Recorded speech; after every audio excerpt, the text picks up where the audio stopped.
संस्कृति स्रोत एवं प्रशिक्षण केंद्र में हमने आए हैं और हमें डायरेक्टर साहब जी ने दोनों और इतना लोगों से परिचय कराए, उसके लिए कैसे धन्यवाद कहाँ तक दूं उसका वर्णन नहीं कर सकती हूँ। और मैंने ट्रेन फेयर में आई थी तो कलाकार है हमारे बीच में बैठी हुई संध्या पांडे, उन्होंने मैंने विचार किया जो हम भागलपुर में थी, भागलपुर स्रोत भगवान दास रोड में ये ऑफिस वो है कहाँ, कई साल से हम चाह रहे जाए मगर जा नहीं पाते हैं। तो उन्होंने कहा जो वेट कीजिए इसमें से निकलेंगे तो हम लोग 4 देवियां मिल करके चलेंगे। वहां जाके साहब लोग बहुत अच्छे हैं और डायरेक्टर साहब को नंबर दिए थे। मैं एक बार फोन किए और बिजी में थे, हम भी बिजी में थी, लाइव डेमो दे रही थी प्रगति मैदान में तो नहीं बात कर सकी।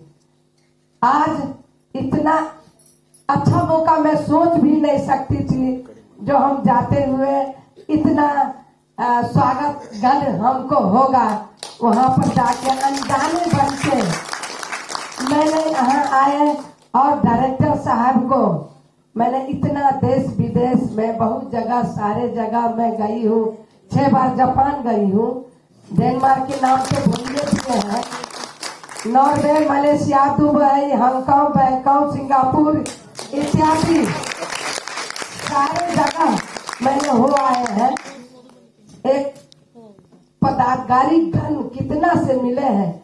आज जो मैंने इनके मुंह से साहब के मुंह से सुने हैं ये महादेव जी का, पार्वती जी का वर्णन मुझे अंदर ही अंदर क्या से क्या हो गया। जब वाह कैसे श्लोक इन्होंने बोल रहे हैं, इसके लिए फिर से दोबारा भी सुनने के लिए मौका मुझे मिलेगा ये तो बहुत ही अच्छा होगा। बहुत आनंद हो गया। उस गुफा में महादेव जी रो नहीं रहे थे, उस तरह मैं हंस करके और अनुभव तुरंत कर लिए जो क्या बोल रहे हैं साहब, किसी से नहीं सुने थे। इसके लिए बहुत बहुत धन्यवाद साहब जी को जो ऐसा ही टीचर लोगों को सुनाते रहे।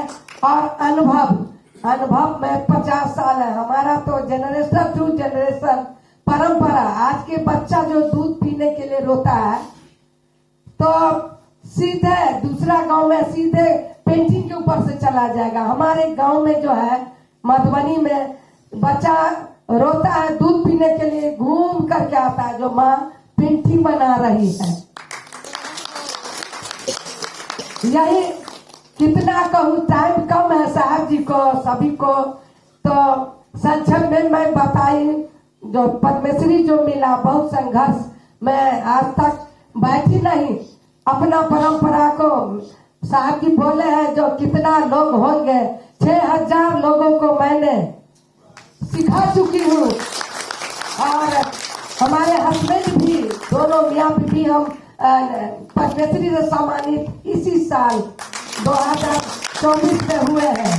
संगे संगे राष्ट्रीय अवार्ड भी 1984 में मिला है, चेतना समिति अवार्ड, विद्यापति अवार्ड, कितना कहूँ, काठमांडू से, जापान से, कर्नाटक से, पूरे भारत से अवार्ड मिला है। जो हमारे घर तो है नहीं उतना बड़ा जो हम सजा के रख सकूं, क्योंकि प्योर गांव के हूँ और गांव की रहते हुए इतना शहर से कैसे गांव से शहर में आए थे मैं संक्षेप में बता देती हूँ सुन करके।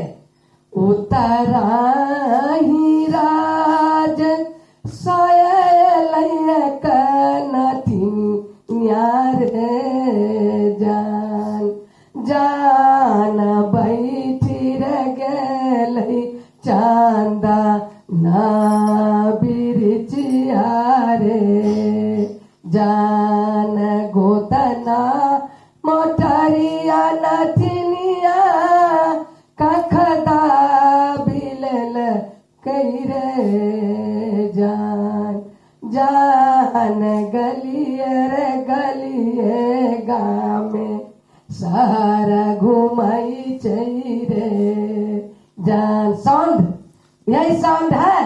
हम गांव से कैसे हम आए शहर में, यही लेकर के अपना एक पेन, होल्डर पेन होता था पहले। पैसा कहाँ, 2 रुपया को मैंने पेंटिंग बेची थी।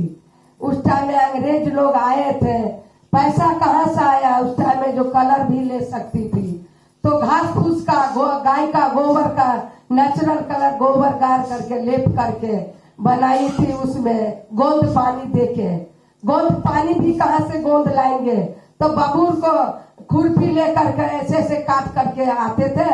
अब बिहान भले जाकर के उसको निकाल करके लस्सा को उस पानी में डाल के, फिर पोरो के साग, चुकंदर, अड़हुल का फूल, गुलाब का फूल, कुसुम का फूल, गेंदा का फूल इत्यादि जो भी देखे थे, ये फूल लाल है तो हमारा कलर होगा, यही सब जंगल जंगल में ढूंढ करके हमने नेचुरल कलर बनाए।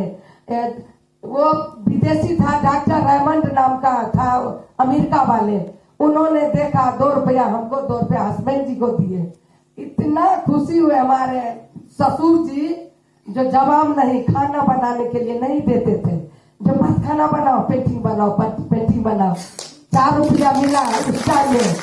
तो मैंने बहुत ही धरोहर, मैंने परंपरा को उसी टाइम में मैंने धरोहर सोचे। जो घर भी नहीं था हमको, 84 में मैं हमको वही पेंटिंग पर बड़ी अम्मन हम लोग नाम लेते हैं, चाचा फूफू थे बिहार से, भारत सरकार का मिनिस्ट्री ऑफ टेक्सटाइल है सब।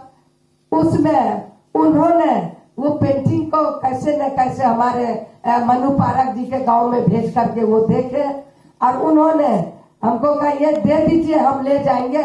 जो पैसा होगा, CCRT से गए थे, सुचेता भवन है वहाँ का, तो उन्होंने इसको हम आपको पैसा देंगे। कितना हुआ साहब, हम नहीं जानते हैं कितना, 10 बाय 8 का था वो पेंटिंग उस टाइम का। तो दाम नहीं बोले, जैसे ही यहाँ आया कहा जो इस आर्टिस्ट को लाओ, बाप रे नेचुरल कलर है इतना सुंदर, इस आर्टिस्ट को डेनमार्क में भेजो। तो 1983 में मैंने गांव के शहर यहाँ आए थे। आज मैंने सोच भी नहीं सकती थी, जो G20 में मैंने खुशी कभी गम में लोग सुनते थे, मैं G20 में आई थी, गम का हो करके खुशी G20 में हो गए। और 2024 में आकर के मेरे पद्मश्री मिला। मैं सोच रहे, हम घर वाला के लिए लोग नाचते थे, मुझे भी मिल गया। इसके लिए कितना आप लोग को धन्यवाद सरकार के दूँ। फिर भी मैं महसूस करती हूँ ये पद्मश्री मुझे नहीं है, हमारे भारत सरकार के ही है, हमारे समाज का है, हमारे प्रेमी कला लोगों का है ये पद्मश्री, हमारे फैमिली समाज का है, मुझे नहीं। हम तो एक मेहनत किए हैं, काम कर रहे हैं, काम करते रहेंगे और भी आगे जाएंगे, और भी अवार्ड मिलेगा सरकार को इच्छा होगा तो। मैं जब काल भुजा में ताकत है, शरीर में, आंख में, हाथ में, मैं अपना हुनर चलाती रहूंगी, बच्चे लोग को सिखाती रहूंगी। निःशुल्क मैंने बच्चों को सिखा चुकी हूँ, कितना को देश विदेश जितना को नाम लिया है, सारे जगह 2 गो 4 गो स्टूडेंट मेरा है। आज पद्मश्री दुलारी देवी आप सुनते होंगे, वो भी पद्मश्री में है, वो भी स्टूडेंट है। आज चानो देवी है, वो भी और भी लेकिन स्टूडेंट है। आज कितना को नाम नहीं, ममता झा है दिल्ली में, वो भी मेरा ही स्टूडेंट है, नेशनल अवार्ड मिला है। उसी बिलाल पासवान है, इत्यादि दिलीप पासवान है, महात्मा देवी है, राष्ट्रीय अवार्ड सब है, 10-15 अवार्ड सब हो गया है ये राष्ट्रीय पुरस्कार में। और राज्य पुरस्कार तो भरमार है। मेरा दोनों बेटा, दोनों देवर, माँ सासू वो भी थी, देवर देवरानी सभी राज्य पुरस्कार जीता हुआ है। कितना कहूँ। और भी माली जो है, जो बगीचा लगाते हैं, वो बगीचा में फूल रोपते हैं, खिलता है, तोड़ते तोड़ते थक जाता है माली, बगीचा खिलता रहता है। इसी तरह मैंने बगीचा लगाया है। मेरा शरीर मर जाएगा, मेरा नाम ऐसा ही रहना। हम सोच है हमारा, जो हमारा नाम रहे, मेरा शरीर चले जाए। बगीचा हम लगा चुके हैं, लगाते रहेंगे।